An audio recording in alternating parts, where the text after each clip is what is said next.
혹시 500년 넘게 이어진 영적인 봉쇄가 있었다면 어떨 것 같으세요? 신에게 다가가고 싶은데 그 문이 그냥 굳게 닫혀 있는 거예요. 그런데 말이죠. 그 문을 활짝 열 수 있는 두 개의 열쇠가 다시 발견됐습니다. 지금부터 종교개혁이 어떻게 그 문을 열었는지, 그 핵심을 다시 세상에 어떻게 드러냈는지 그 놀라운 이야기 속으로 한번 같이 들어가 보시죠. 우리가 종교개혁 이전 중세 시대를 보통 암흑기라고 부르잖아요. 근데 이게 그냥 역사책에 나오는 얘기가 아니에요. 특히 평범한 사람들한테는요, 정말 영적인 암흑기였던 거죠. 그러니까 신앙의 가장 중요한 메시지가 짙은 안개 속에 갇혀서 보이기는커녕 들리지도 않았던 그런 시대였다고 생각하시면 돼요. 네, 바로 이겁니다. 이게 핵심 문제였어요. 평범한 사람들은 영적인 진리에 직접 다가갈 길이 그냥 막혀 있었던 거예요. 성경이 아예 없었던 건 아닌데 이게 소수의 성직자들만 볼 수 있는 뭐랄까 비밀의 책 같은 거였죠. 와, 보시면 아시겠지만 이게 무려 1000년이 넘는 시간이에요. 1000년. 이 어마어마한 시간 동안 교회는 딱 하나의 성경만 고집했습니다. 바로 라틴어 성경이죠. 근데 문제는 당시 대부분의 사람들은 라틴어를 전혀 읽을 수가 없었다는 거예요. 결과는 뭐 빤했죠? 사람들은 스스로 말씀을 이해할 기회 자체를 완전히 박탈당한 채 그냥 교회가 이게 이런 뜻입니다 하면 그대로 믿을 수밖에 없었던 거죠. 구체적으로 어떤 장벽들이 있었는지 한번 볼까요? 성경은 당연히 라틴어, 심지어 예배까지 전부 알아들을 수 없는 라틴어로 진행됐어요. 그러니 신앙이 어떻게 되겠어요? 내가 이해하고 믿어야 할 진리가 아니라 그냥 의미도 모른 채 따라해야 하는 어떤 의식처럼 변해버린 거죠. 제가 처음에 말씀드렸던 영적인 봉쇄 상태, 바로 이런 거였습니다. 자, 이렇게 거대한 시스템의 문제 속에서 변화의 불씨는 아주 뜻밖의 곳에서 시작됩니다. 바로 한 사람의 깊고 개인적인 고뇌에서부터요. 그 사람이 바로 마르틴 루터입니다. 루터라는 사람은요, 정말 누구보다 진지하고 독실한 수도사였어요. 구원을 받기 위해서라면 당시 교회가 가르치는 건 뭐든 다 했습니다. 정말 할 수 있는 건 전부 다 해봤죠. 그런데 이상한 건 그렇게 필사적으로 노력하면 할수록 그의 마음엔 평안이 찾아오는 게 아니라 오히려 더 깊은 절망감만 쌓여갔다는 겁니다. 그가 얼마나 필사적이었는지 좀 보세요. 끊임없이 기도하고 금식하는 건 기본이고 혹시라도 내가 잊은 죄가 있을까봐 상상할 수 있는 모든 죄를 다 고백했어요. 심지어 스스로를 채찍질하기까지 했죠. 기록을 보면 배꼽이 등뼈에 닿을 정도로 극심하게 금식했다고 해요. 정말 처절하죠. 이렇게까지 최선을 다했는데 이 시스템은 그에게 어떤 하답도 주지 못했습니다.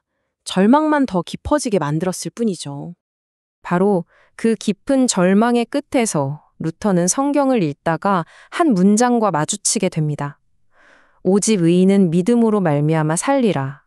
이 한 문장이 정말 모든 것을 바꿔놓은 한 줄기 빛이었습니다. 아, 해답은 내 노력, 내 고행에 있는 게 아니었구나. 바로 성경 안에, 이 믿음 안에 있었구나 하는 엄청난 깨달음을 얻게 된 거죠. 자, 이 엄청난 깨달음. 이게 바로 우리가 처음에 얘기했던 그 굳게 닫힌 문을 여는 첫 번째 열쇠였습니다. 그 열쇠의 이름은 바로 오직 그리스도, 라틴어로는 솔로스 크리스투스라고 하죠. 근데 오직 그리스도라니? 이게 대체 무슨 뜻이었을까요? 오직 그리스도란 예수 그리스도만이 하나님과 우리 인간 사이의 유일한 중보자라는 원리입니다. 어찌 보면 지금 우리에겐 이게 당연하게 들릴 수도 있어요. 그쵸? 하지만 당시에는요, 이건 정말 새삼을 뒤엎는 엄청나게 급진적인 주장이었습니다. 왜냐하면 신에게 가기 위해 거쳐야 했던 그 복잡한 단계들, 수많은 중재자들을 그냥 싹 다 치워버리고 길은 딱 하나다라고 선언해버린 거니까요. 이건 혁명이었죠. 이 표를 보시면 그 차이가 정말 확 느껴지실 거예요. 왼쪽 중세교의 관점을 한번 보세요. 하나님께 가려면 교황도 거쳐야 하고 사제도, 성인들도, 심지어 돈으로 사는 면죄부 같은 것까지 필요했어요. 중간 다리가 너무 많았던 거죠. 그런데 종교개혁가들은 뭐라고 했냐? 아니다 라고 외친 겁니다. 이 모든 것들은 필요 없다. 하나님께 가는 길은 오직 예수 그리스도, 딱 한 분뿐이다 라고요. 정말 단순하고 명쾌하죠. 좋습니다. 첫 번째 열쇠, 오직 그리스도가 구원의 문으로 가는 길이 누구인지를 알려줬다면 이제 두 번째 열쇠는 그 문을 어떻게 열 수 있는지에 대한 답을 줍니다. 그건 바로 오직 은혜, 솔라 그라티아입니다. 네, 이 구절이 오직 은혜의 모든 것을 말해주고 있어요. 쉽게 말해서 구원은 우리가 열심히 노력해서 얻어내는 어떤 대가나 성과가 아니라는 겁니다. 이건 그냥 조건 없이 주어지는 하나님의 선물이라는 거죠. 이 은혜의 개념을 두고 당시에 엄청난 논쟁이 있었는데요. 바로 인문주의자 에라스미스와 루터의 논쟁입니다. 에라스미스는 이렇게 생각했어요. 인간도 노력을 하고 하나님의 은혜가 그걸 좀 도와주는 거다. 그러니까 은혜를 일종의 지원군 정도로 본 거죠. 하지만 루터는 단호했습니다. 아니다. 인간은 영적으로 죽어 있다. 그래서 은혜는 우리를 돕는 수준이 아니라 죽은 우리를 살리는 유일한 힘이다. 라고 주장한 거예요. 즉, 구원은 인간과 하나님이 함께하는 협력 프로젝트가 아니라 전적으로 하나님이 주시는 일방적인 선물이라는 거죠. 이 차이가 정말 중요합니다. 자, 그럼 여기서 이런 질문이 나올 수밖에 없죠.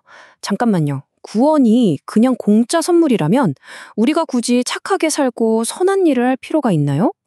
이거 정말 날카로운 질문이고요. 실제로 당시에 오직 은혜 사상이 받았던 가장 큰 비판이기도 했습니다.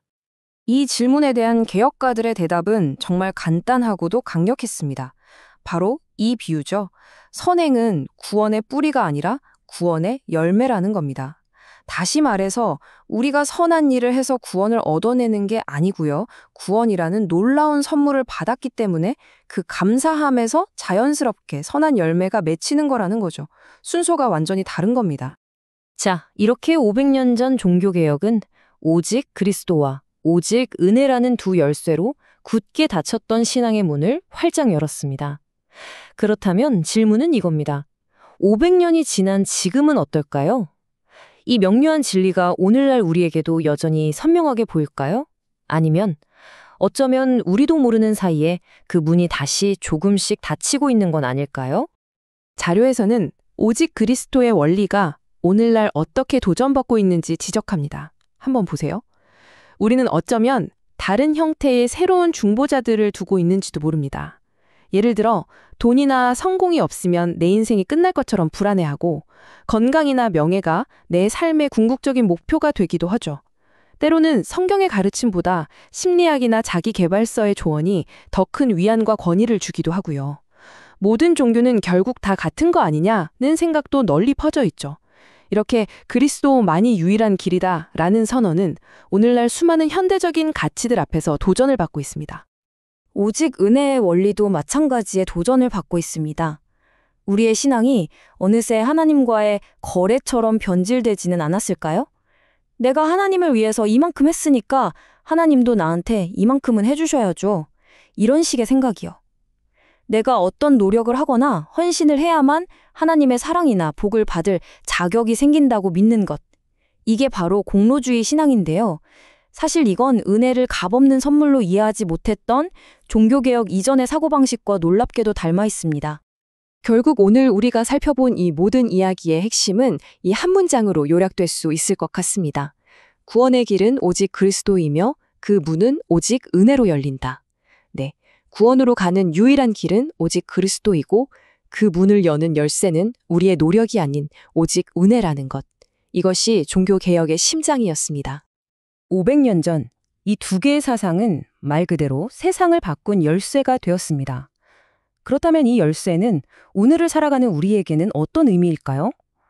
과연 이 오직 그리스도와 오직 은혜라는 열쇠는 오늘 우리 각자의 삶에서 어떤 문을 열어주고 또 어떤 문을 닫게 할까요?